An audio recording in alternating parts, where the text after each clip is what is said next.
Hey, what's going on? In this interview, in this episode, I talked to my good friend Ron Stefanski, and he blogs over at the 1 Hour Professor. He's been on the channel a handful of times already, like 3-4 times, some in-depth interviews and some Q&A. And Ron and I talk pretty often anyway. We decided to start recording some of these conversations, and I am promoting Ron, congratulations, to a co-host, all right? A co-host, or at least a guest host. All right, actually, let me back it down.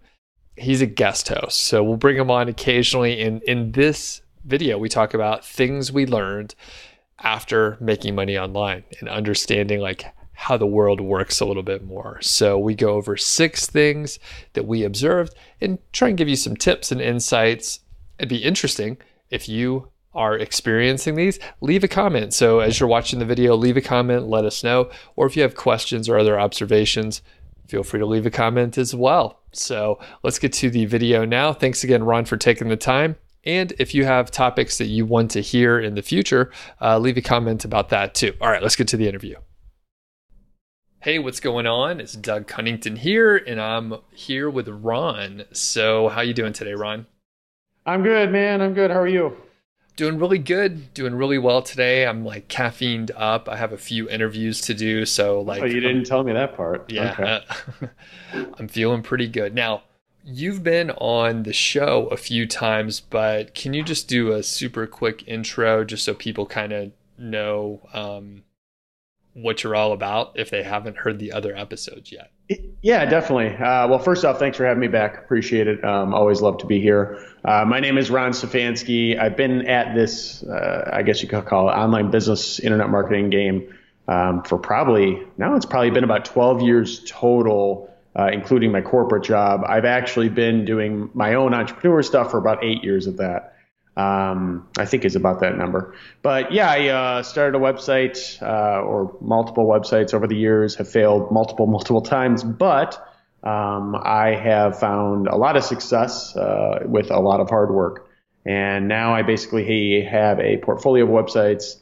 And one of the things that I do that's, I think, different than other people is that I log all of my income on income reports over at onehourprofessor.com. I log all the income on all of my websites and talk about that every month and talk about all the different things. So yeah, that's pretty much my intro.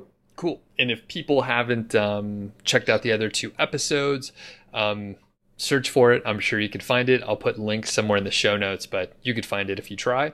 And today we're going to talk about 6 things that we learned making money online. Now, before we get to it, we're going to have a little small talk. I haven't chatted with Ron in a couple weeks, but it sounds like you've had an eventful couple weeks. So what happened, man? So and I'm sure that this, because I was recently on your podcast, I'm sure this is completely unrelated and just bad luck. But basically what ended up happening was I believe the plugin is called Contact Form 9, which is super, super popular out there. And I have a process. I have a lot of processes in my business. And one of those processes is every month, at the beginning of the month, I'll update all the plugins for all of my websites. I do it all one time for all websites at one time, make sure I check everything, and all that. So in between my last update and, this last month, there was a vulnerability that came out onto that plugin.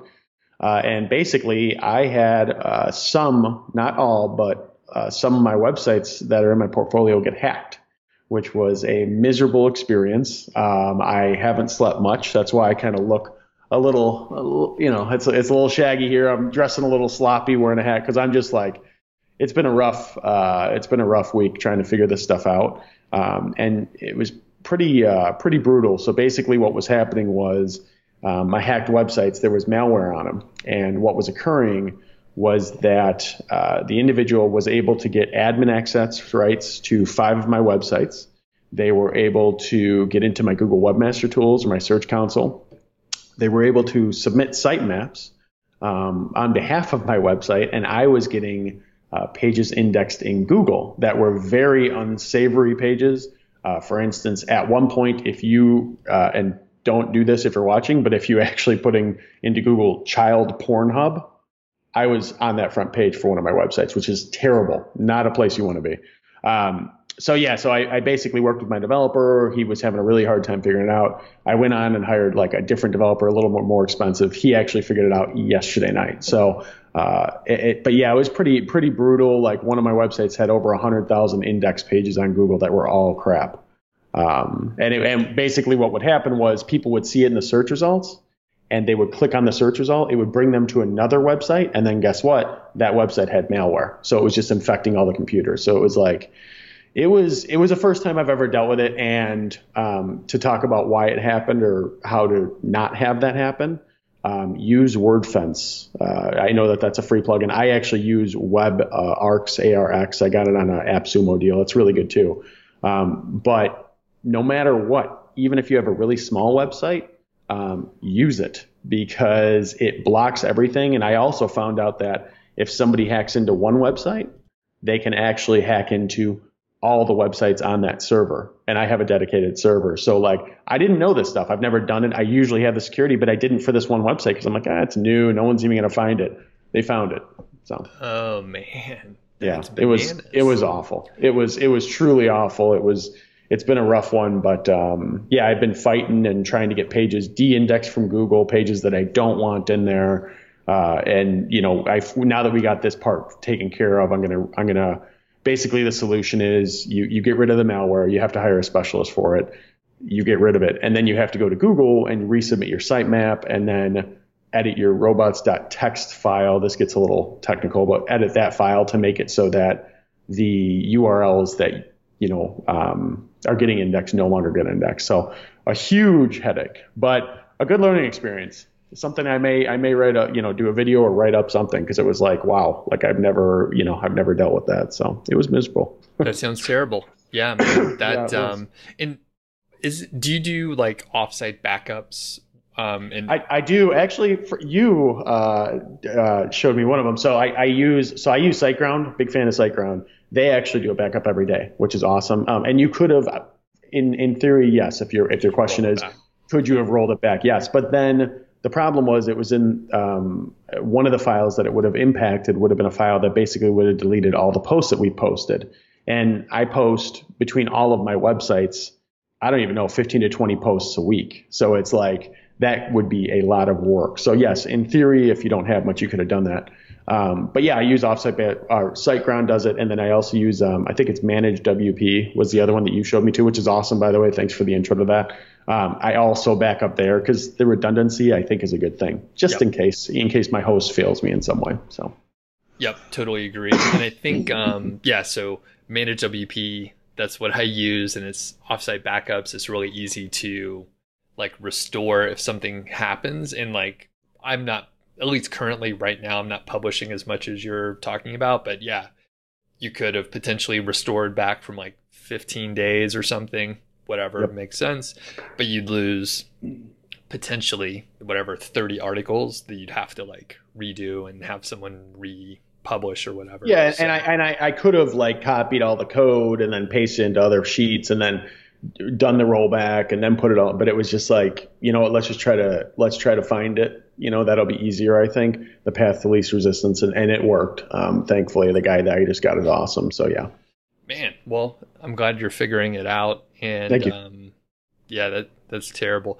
Luckily, knock on wood, I haven't had any issues like that, but I've seen some friends with malware, hence that's why I'm like, okay, I could do backups and at least I'm not doing constant updates. So anyway. Yeah, like I said, the biggest thing, I know WordFence is one of them that's free out there. WebArx is the one that I use. I don't even know if that's free or not. I got it on the AppSumo deal, but no matter how small your website is, if it's on a server, just put it on there. It does, even if you don't intend on making it big or you're thinking, it'll just be a small project, just do it. Trust me. It's much easier than dealing with what I just dealt with. Oh yeah. For sure. All right. Well, let's get into the topic for today. And it is 6 things that we've learned about making money online over the last few years. And I know when I first got started, I really didn't know anything about anything. And it all sounded sort of scammy, to be honest with you, because even a nice guy like Pat Flynn was telling stories. And when I checked out his income reports, I thought, this is crazy. I think he was making like 50K a month around the time when I started following him. And I was like, that's insane. Like, that's completely insane. And, you know, it's mostly passive, at least from his perspective. So I was like, this is crazy. And there was so much that I didn't know at the time. And I've learned very slowly. And I assume right now I'm just as ignorant and just in different ways. You don't know what you don't know. Right? Exactly. That's true. So number one on our list is, it's conceptually easy, but it's a lot harder than you think it's going to be, especially once you get started. So Ron, what do you think of this specific point here? I completely agree. I mean, to kind of, you know, talk about what my experience with it. I remember I found Pat Flynn too. I think a lot of people, especially when you're first starting, you find Pat Flynn. You just end up there somehow. I don't even know how it happened. And I remember I was looking at it, I was like, I can crush this little guy. Because you got to remember, I came from the corporate experience, right? Like I had a lot of digital marketing. I was a digital marketing manager by trade. Like I was like, I can crush this guy. I know exactly what to do, blah, blah, blah. And I created my first website, and I was like, I conceptually, as you're saying, I conceptually understood everything. I completely failed though. So it's like, even someone who was experienced, and I basically had to relearn a lot of different things. So like, I completely agree with you. I think that most people, you know, I also thought it was scammy. I absolutely did. I thought it was scammy. Then I found him, and I was like, wow, this guy actually shares income reports. He's doing his thing. And he inspired me, obviously, to share my own. So like, when I did it, it was like, yeah, this guy's, you know, this actually looks legit. And then I tried it and failed. So like, it is easy to understand how it works, but it's all in the execution. 100% agree with you. Yep. And just to like demonstrate like some of the very easy concepts, right? So we have a couple listed here. You could have an ad-based site, and that's kind of, you know, that's sort of where you specialize, Ron, where you have informational content. You're showing AdSense or media.net or some other ad network. Affiliate marketing, that's what I specialize in. So I have like product reviews, and people go there to get more information. So very simple. And then we could talk about, you know, finding low competition keywords, the long tail, you know, all these sexy sort of jargon or buzzwords and jargon, so that you end up like, oh yeah, like I get it. And the funny thing is, I remember when I first started, I learned just enough so that I could like explain it to other people, and I thought I knew everything, right? So like, I could imagine what an asshole I sounded like at parties, right? Where I was like, oh, well, you just do this and that. And then of course someone could be like, well, are you doing that? Are you making any money? I'm like, well, no, I'm just getting started. I laugh because this is, seriously, Doug, this is exactly what I did. Like my 1 Hour Professor website that now, you know, I focus with the income reports, but when I started it, I was like, I'm just going to create courses. And I actually do, you know this, but I'm not sure all the listeners do. I actually teach on the side. I'm a adjunct college professor at a few different, you know, colleges, just part-time, because I enjoy it. And I was like, I'm just going to teach this stuff, because I was already teaching it, right? And like, I could teach the concepts just fine. So I like started out and did all that. And then it's like, honestly, I look back and it's like cringeworthy, like as to what the things I like said and like did. It's like, my God, I really, because I wasn't like I was talking like I knew everything. And I think a lot of people make this mistake. They talk like they think they know it because they listen to a podcast or a dozen podcasts. But then when you're actually practicing it, it's like, well, the proof is in the pudding, you know, like make it actually happen. And until you're doing that, just stop. And yeah, just stop. So. Indeed. So the next one that we're going to get to, number 2, is patience and consistency. And when we were first drafting up the list, I didn't put this on here. So Ron, do you want to take this, since you sort of championed it? Since I'm spearheading it, yeah. So basically, one of the things that I'm trying to be a little bit more active at Facebook groups. Doug and I were talking about this a minute ago, and one of the things that I keep seeing is people are saying, you know, oh, I'm getting 5 people to my website a day, and at what point can I monetize? And you know, they're thinking way too far ahead. So just in general, when it comes to making money online, it really is a marathon. This is not, I can't reiterate this enough. It's not something that's going to be good in a month, 3 months, 6 months. You might start seeing a little bit of decent progress. A year, you're going to maybe see like in most cases, there's always outliers, but in most cases, you might see like a couple $100, usually. Like, I think that's pretty average.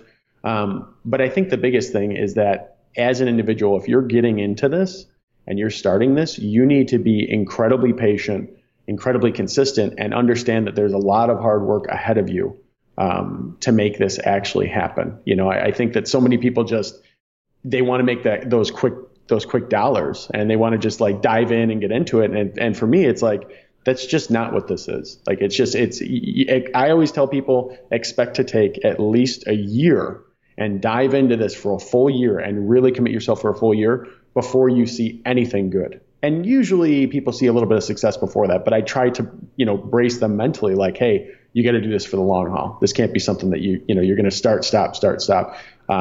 So yeah, I think that's a big thing. And then and also I will say too, like, patience and consistency, one of the biggest parts to that is that if you're patient and consistent, you're working at it. And, let's say you have limited time though. Let's say you have a full-time job. There's nothing wrong with being patient and consistent and using someone else to write some of your content, for that whole year. That's fine. The point is just commit to having a budget for the website for the whole year. So.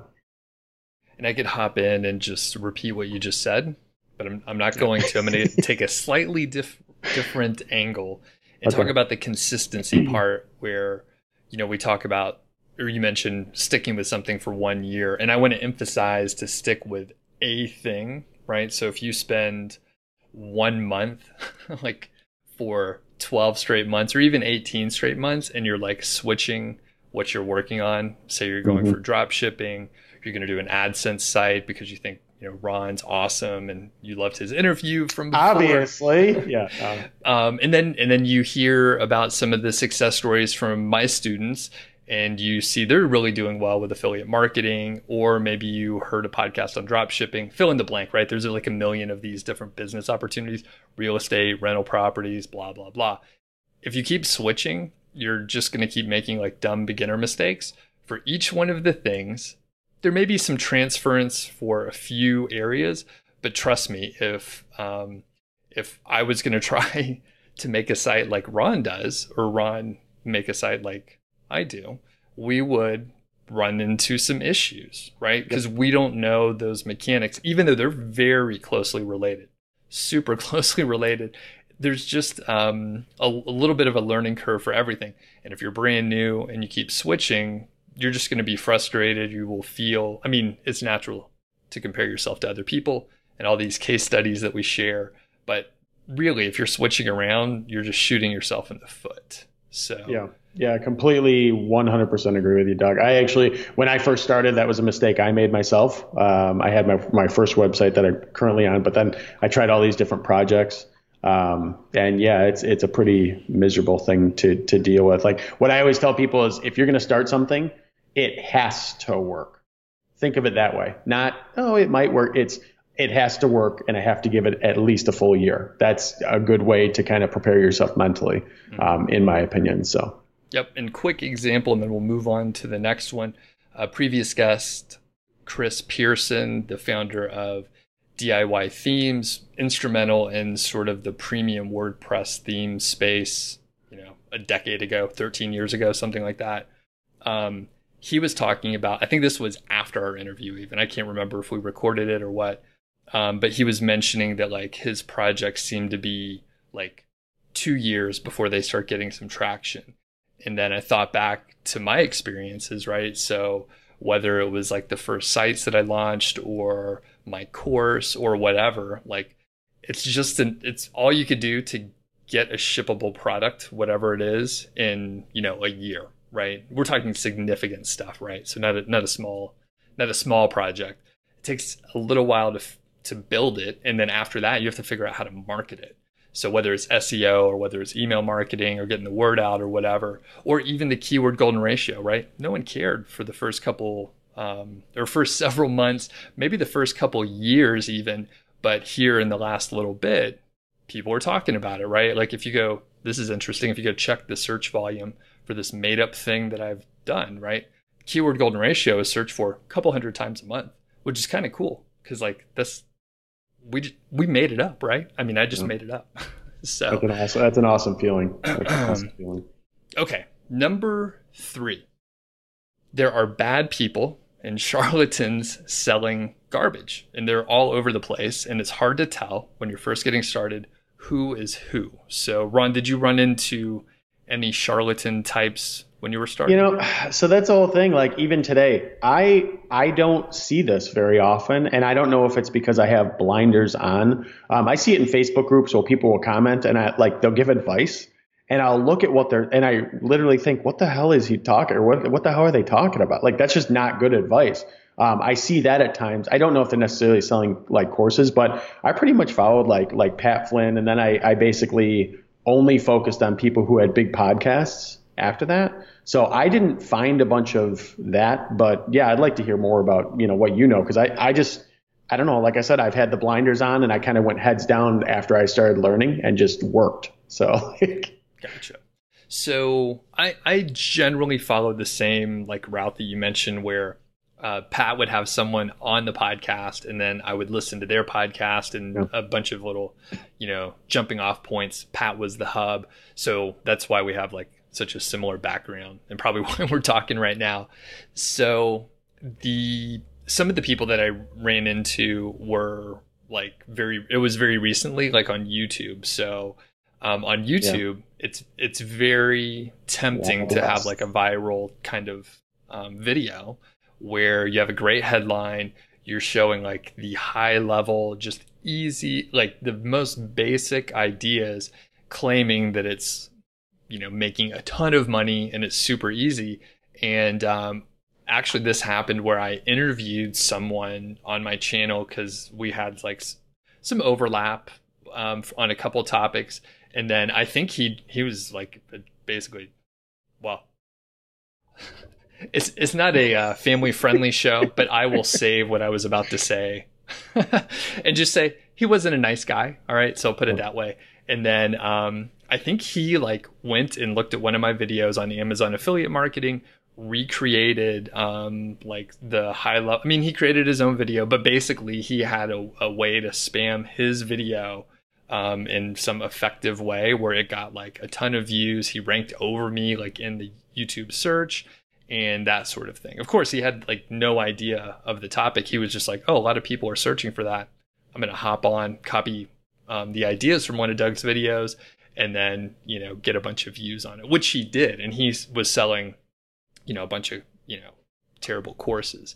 The other thing is like one way to tell, right, is if you land on someone's site and it's just a landing page. Yep. That's usually a bad sign. They're like, sign up and you could figure out, or I'll teach you how I'm doing all this affiliate marketing. I'm making $800 a day and they're on the beach or something like that. Like usually, like if it's just a squeeze page, which is a landing page where you can't really do anything, there's no other content, probably not a good sign. So that's one area. Another area I've seen a lot of is it's partially on YouTube, but another area is like the automated like website builders. So it would be like Amazon affiliate builder, like a store, right? It'll build a store for you, like automatically. You just put in the categories and it builds this whole store. Of course, you won't get any traffic. You have this store. And in some cases, the software is pretty cheap. Maybe it's $100 or something. And then in other cases, you may have to like pay a small amount for the software, but then ongoing hosting where they're, maybe like hosting it for you, but they're charging you a lot. So maybe they're charging you $25 a month or $50 a month or something like that. So it's just enough for them to make a lot of money at volume. And you're getting some value because they're hosting your site, but it's way overpriced. And generally, your site's never going to work out. There's no like repeat customers, but they rope you in and they know like if they can keep you on for say 4 to 8 months, I'm just making that up. They're like, well, I made all the money I need from that one person.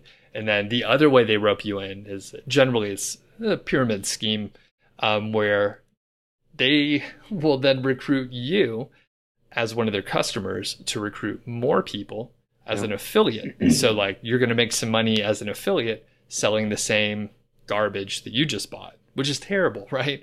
So that's where the charlatans, garbage, and all that stuff comes into play. Yeah, and you know what? And now that you're talking about it, it's really funny that you say this.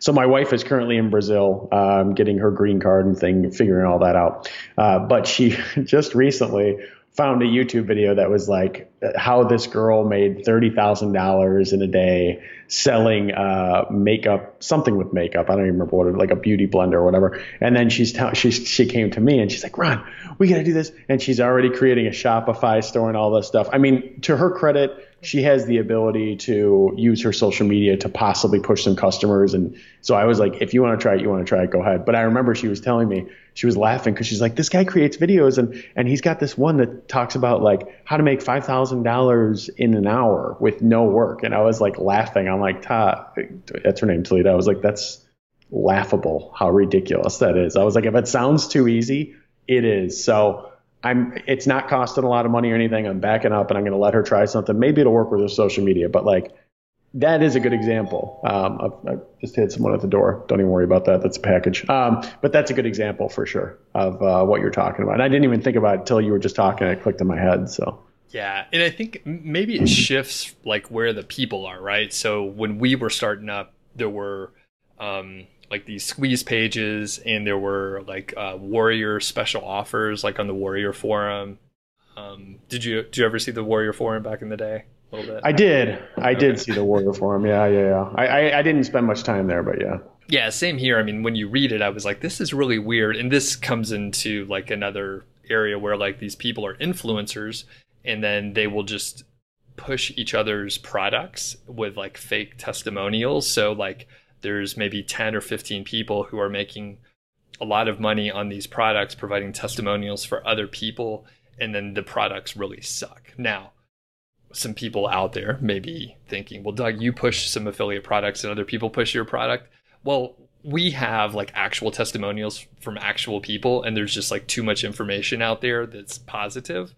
And I only work with people that I know. So I'm definitely approached often to, push someone's course or product or whatever. And actually, this happened recently. Someone was trying to pitch something to me, and I was like, in general, the idea is okay. But I was like, I don't know who you are. You haven't even given me your last name here. Like, yeah.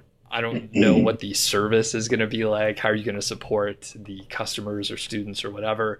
And they then ignored my email. So I was like, well, I think I'll just prove my point. Yeah. And I'm the same way. I'll recommend certain products, but like and Pat Flynn talks about this too, when you recommend a product, you're not just recommending the product. It's not that easy. You're actually kind of putting your reputation on the line. So the minute that that you recommend a product or a course or whatever, and it's garbage, people see that and then they're mad at you. So like that's, I'm the same way as you. Like I'll recommend things, sure, but I either use them myself or I've like really actually taken the time to go through it and make sure it's good stuff, because I don't want to recommend crap. I don't want people to think I'm a jerk. So yep, it totally does. I mean, you're affiliated with whatever company is paying you. So, I mean, it counts. Okay. So everybody watch out for the charlatans out there. And it's sometimes hard to tell, but I mean, generally, I think if someone is not here's a good example. If someone's not putting out a lot of free content where you kind of get to know them, I mean, that's sort of my like barometer at this point, because when I look at the people who I am trying to maybe emulate, or at least I look up to on some level, they're putting out a lot of free content, a lot of value. So even the people who are not customers are getting a lot of value from them. So that's what I try and do personally. Yep. All right, moving on. Number 4 is passive income is not real. So Ron, what do you think about this? We didn't discuss these last couple here at all. Passive income, it is not, well, it can be real and it cannot be real, and I'm sure we'll get into it. But basically, the idea of like, I think at its full basis, the idea of like passive income where you literally do nothing and collect money is not real. And I say that because even if you have rental properties, people are like, well, if you have a rental property, it's completely passive income. Not true. because you have to either manage the property yourself or you have to have a property manager that you manage. So there's always some sort of work that goes into everything. It's never like passive income, is just going to come out of nowhere and then you never have to do anything to earn it. I think that there's a point to where after you've established in things, you can have real passive income, but there is something that, takes you to get to that point for sure. Very good. Yeah. I don't have much more to add to that. Stealing your thunder. Yeah. And I think, a lot of people have said similar things. Again, I'm not just going to repeat what you said, but the idea is like at some point you'll be able to relax a little bit, and like it is more of a maintenance situation versus a, constantly building. Now, you kind of run into an issue, I think, Ron and I, and we know other people, like ourselves, who get obsessed, and we like to build things and like to work on things. So it's a little bit of a vicious cycle where you keep looking for new stuff and different projects, and that's fine, right? Like we need to be stimulated and do interesting things and work on stuff that is new so that we can learn.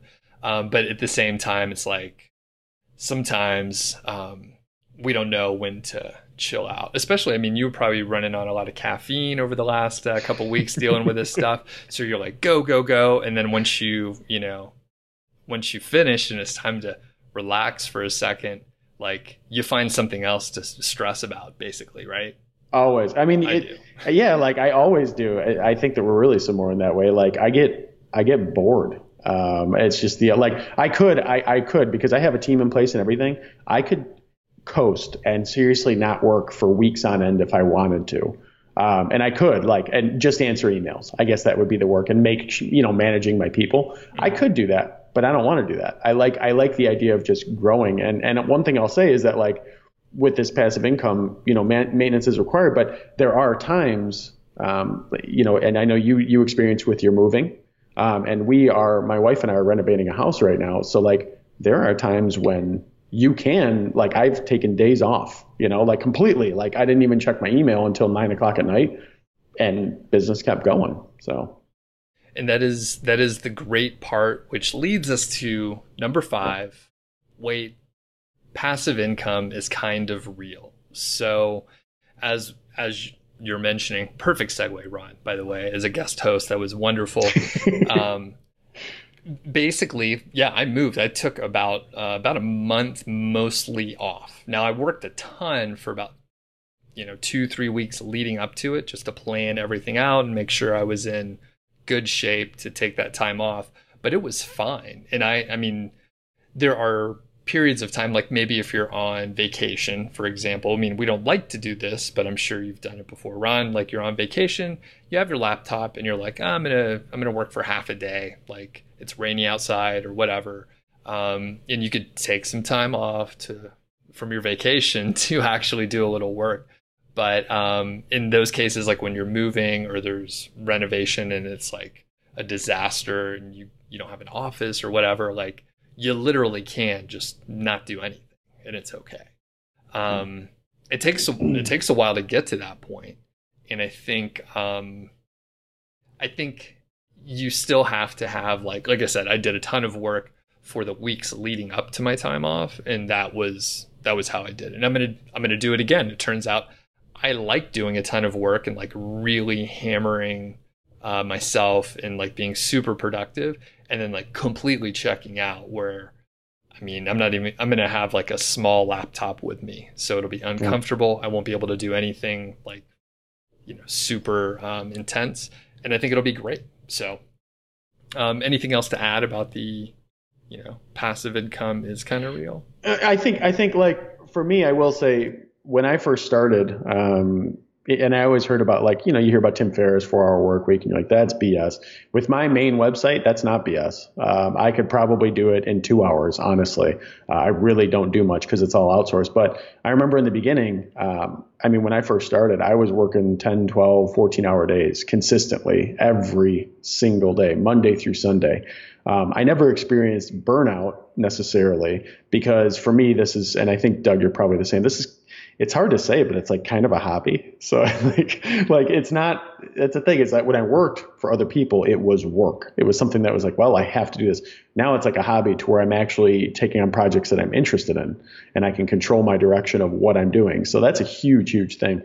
But yeah, when I started, it was like, 10, 12, 14-hour days, and I was fine with it. My wife wasn't, girlfriend at the time. But yeah, like now, I won't say it's completely passive, but now, maybe a 4 or 5 hour day is fine. That's about what I need. And there's some days that I put in longer, like lately with this malware stuff, I've been putting in some long hours. But like, yeah, usually like that's fine. But that's the thing. People hear that. And then in the beginning, they kind of slow down. It's like, no. In the beginning, that's when you really, really accelerate. And I think you can get to the point of passive income when, personally, this is my feeling, when you have, you've built up enough content to where the website pays for its own bills, and then probably pays a little bit more, and you have things outsourced and you're investing in content heavily. But yeah, like in the beginning, there's a lot of work that gets there, but you really can. I mean, we've taken plenty of vacations, and what we do on vacation, because my wife works in internet marketing area, she's like a social media influencer.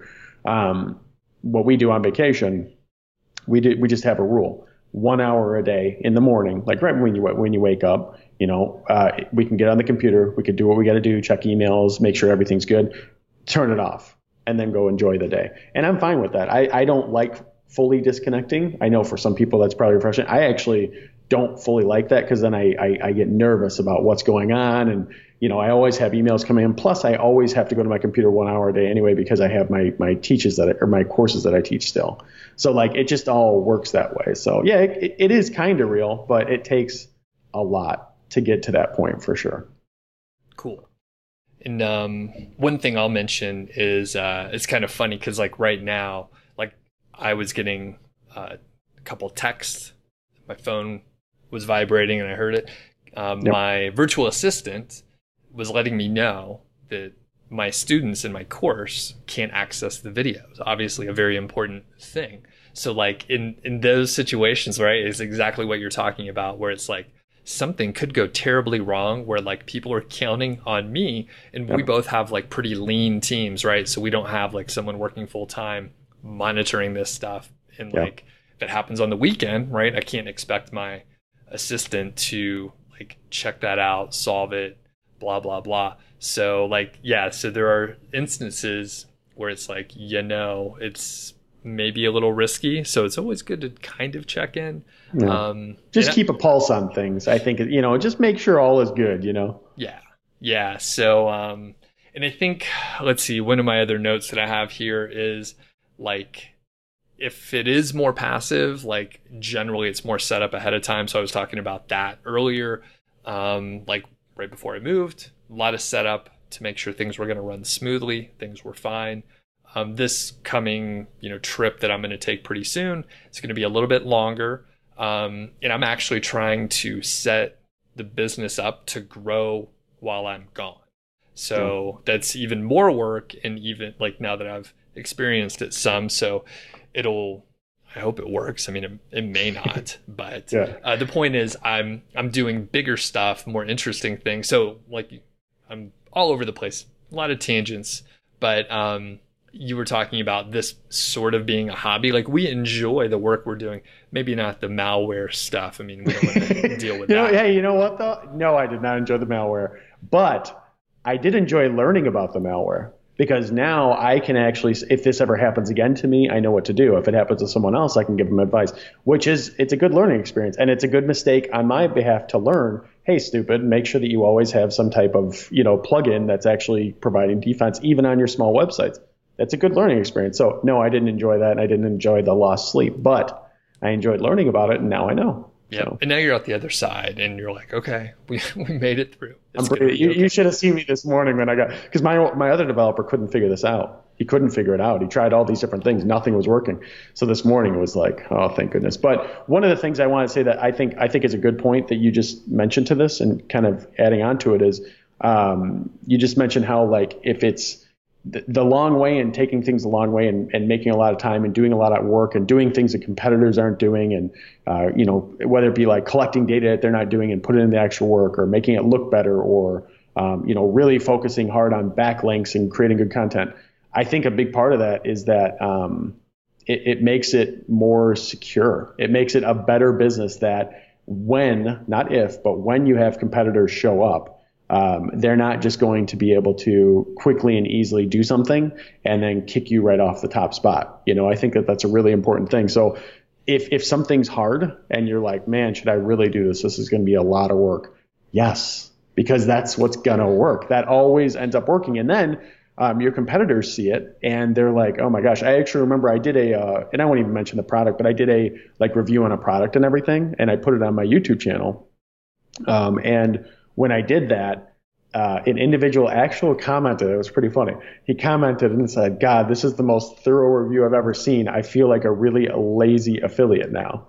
And I was cracking up because like that was someone just saying, and it was like an hour-long tutorial, super long, super in-depth. And this individual was just like, I don't want, like maybe they could have matched it, but he was just, or she was just like, I don't want to match this. So like that's a good way to build a moat. Like that's a competitive advantage if you put that much effort into something. And I remember that thing took me hours, like 12 hours to do. But when you do it, that's a good moat to have, and it's really defensive, and other people don't want to do it. So, very good point. And brings me to point number 6. There is a shortcut, and this is a little bit of a secret, and it's the long way, right? So basically, there's not really a shortcut, and you highlighted it perfectly, Ron. It's like if you could do something easily, if you could do it really quickly and it was easy and it was cheap, or even if it was expensive but you could execute it quickly and money was the only hurdle, then someone could just replace you just as fast as you got there. Yep. So when it comes down to it, like most people don't want to have, a sand castle like right on the shore, right by the water, that's just going to get washed away as soon as the next wave comes in.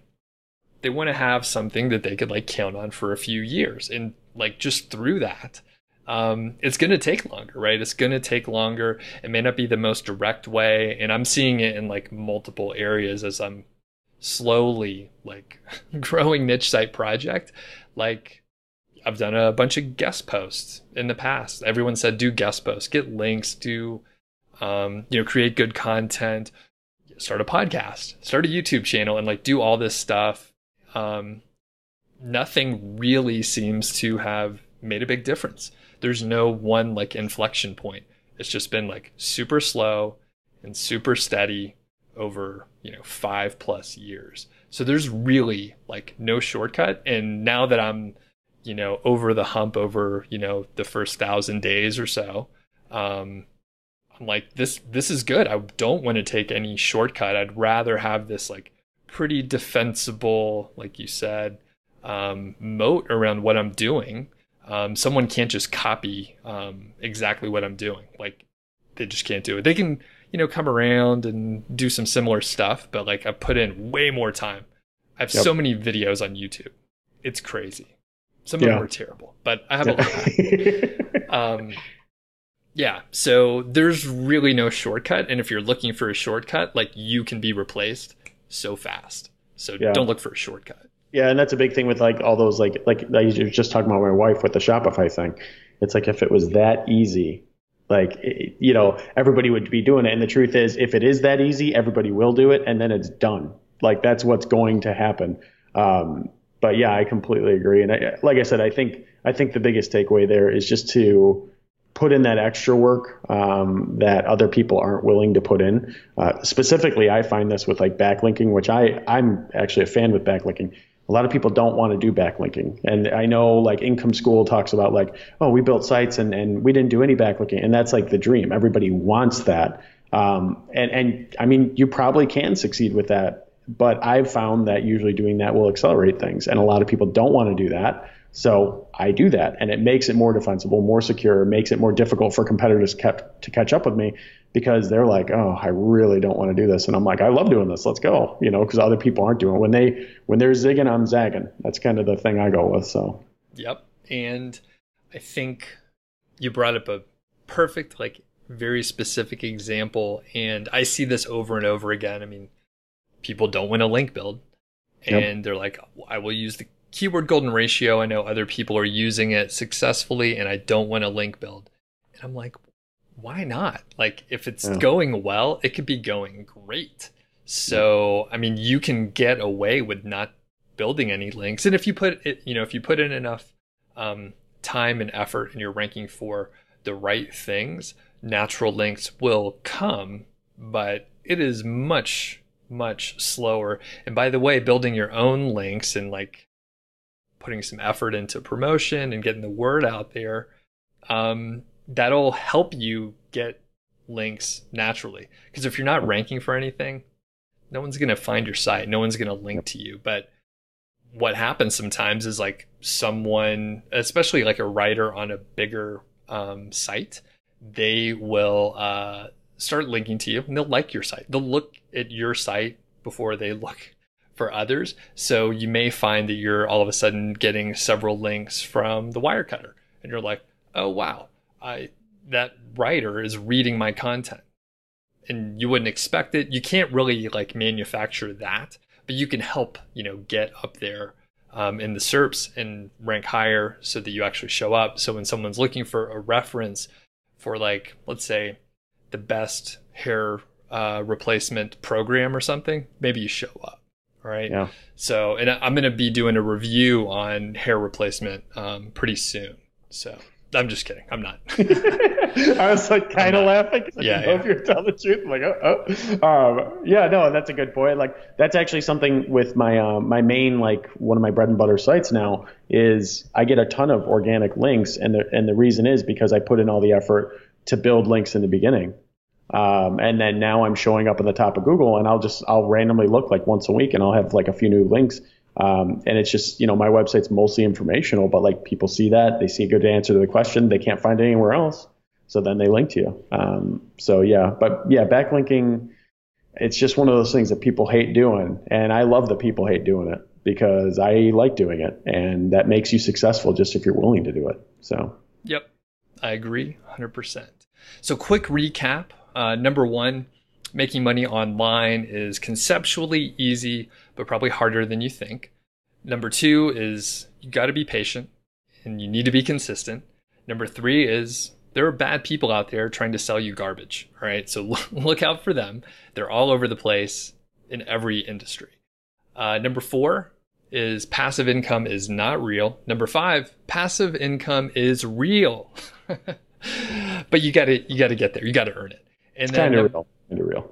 What's that? Kind of real. It's kind of real. Yeah, a little bit, but not exactly. So the last one, maybe the most important, there is a shortcut, and it is the long way. Don't try and take a shortcut. Don't do it. It's not worth it. Yep, agreed. Anything else, Ron? Any final parting words here? No. Thanks for having me back as usual. Appreciate it. Always love being here. If you guys have questions, let me know. Commenting on the Doug's YouTube channel and that sort of thing, or letting him know, email or whatever. I'm sure he'll relay it back to me, but always appreciate it. Yep. And I was going to say, don't email me for Ron's questions, but you could go to the 1 Hour Professor. I don't want to be a go-between. Okay. Yeah. If you so don't just want to go to 1 Hour fine. Professor. Yeah, that works too. Yeah. So 1hourprofessor.com. You can see that income reports up there. I share all that information too. So cool. Thanks, Ron. Really appreciate it. And we'll catch you next time. Thanks, Doug. Thanks again to Ron, and be sure to check out his stuff over at the 1 Hour Professor. He publishes income reports, which are very interesting. They're extremely detailed, and he's been publishing these income reports since he started online in 2014. And it's very interesting to note that he's making a lot of money right now, but he was not making much money at the beginning. In fact, he was losing money on the regular. So if you want to be inspired and see like the real world journey, go have a look at his income reports over there. We'll put a link in the description and all that business. If you're new to the channel, that's awesome. Please subscribe if you like what you see. We have a lot of long form videos. I have a few shorter ones too. And if you have some ideas for future episodes, leave a comment on this video or any of them. I check out basically all the comments, even if I don't have time to reply to all of them. in the comments. I do read them, and I look for show ideas for the podcast or for the YouTube channel or for blog posts, whatever. I'm just looking for ideas. Anyway, we'll catch you next time, and thanks again for watching.